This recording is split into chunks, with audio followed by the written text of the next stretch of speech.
Halo teman-teman, pada kesempatan kali ini kami akan memberikan tanggapan terhadap kasus-kasus yang berada di ruang kelas. Berikut adalah analisis kasus pemahaman tentang peserta didiknya.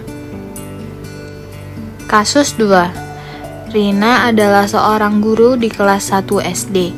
Sebagian besar peserta didiknya belum bisa berhitung dengan lancar.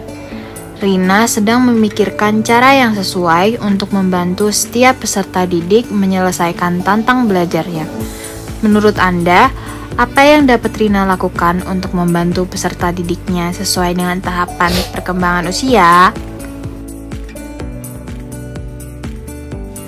Menurut pendapat kelompok kami, Rina dapat membantu peserta didiknya bisa berhitung dengan lancar dengan menggunakan media berupa benda konkret. Sebagai contoh yaitu menggunakan batu kerikil atau media visual lainnya yang bisa diamati langsung oleh peserta didik. Mengapa kami menyarankan menggunakan media konkret? Karena pada anak kelas 1 adalah masuk dalam tahap operasional konkret. Mengapa Anda menyarankan hal tersebut? Elaborasi jawaban Anda dengan menyertakan teori yang berkaitan. Berdasarkan teori Piaget, peserta didik kelas 1 masuk ke dalam kategori perkembangan kognitif tahap pra-operasional. Pada tahapan ini, anak telah menunjukkan aktivitas kognitif dalam menghadapi berbagai hal di luar dirinya. Meskipun kemampuan berpikirnya masih belum mempunyai sistem yang terorganisasi dengan baik, namun anak sudah mampu memahami realitas di lingkungan dengan menggunakan tanda-tanda dan simbol. Jadi, pada tahapan perkembangan ini, anak mulai berhitung dengan sederhana.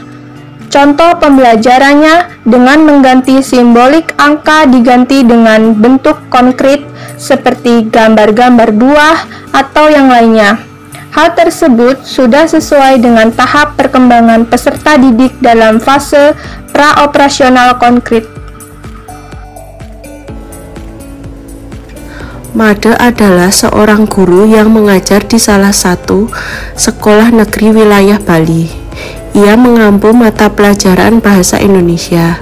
Ia hendak mengajar materi teks deskripsi pada peserta didiknya. Pada buku cetak yang menjadi panduan saat mengajar, terdapat beberapa contoh teks deskripsi menceritakan tentang bangun-bangun pencakar langit yang ibu kota. Dengan memperhatikan latar belakang setiap peserta didiknya, Made pun mencoba untuk memberikan contoh berbeda. Ia memberikan contoh teks deskripsi tentang pantai dan makanan khas Bali. Menurut Anda, apakah pertimbangan dan keputusan Made sudah sesuai? Mengapa demikian?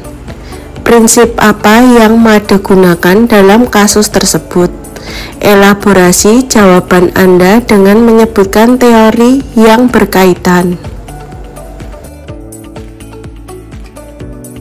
Menurut kelompok kami, langkah yang dilakukan oleh Made dalam memberikan contoh teks deskripsi tentang pantai dan juga makanan khas di Bali itu sudah tepat dan mencerminkan prinsip-prinsip seperti konteks lokal, diversifikasi pembelajaran, motivasi, dan juga keterlibatan.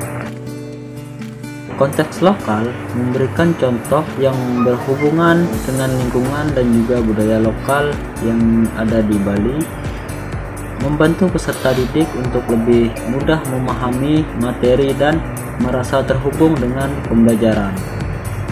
Hal ini sesuai dengan pendekatan pendidikan kontekstual di mana pendidikan ini disesuaikan dengan konteks budaya dan juga lingkungan peserta didik. Diversifikasi pembelajaran. Dengan memberikan contoh yang berbeda dari buku cetak, Made memperkaya pengalaman belajar peserta didiknya. Prinsip diversifikasi pembelajaran menekankan pentingnya menggunakan berbagai metode dan sumber daya untuk mengakomodasi beragam gaya belajar dan minat peserta didik. Ini sesuai dengan pendekatan konstruktivis dalam pembelajaran. Hal ini konsisten dengan upaya pendidikan multikultural untuk mempromosikan pemahaman dan toleransi terhadap beragam budaya. Motivasi dan keterlibatan. Materi yang terkait dengan pengalaman peserta didik dapat meningkatkan motivasi dan keterlibatan mereka dalam belajar. Dengan demikian, Made telah menggunakan prinsip-prinsip pedagogis yang baik dalam memilih contoh teks deskripsi yang relevan dengan peserta didiknya. Sekian video presentasi dari kami. Terima kasih.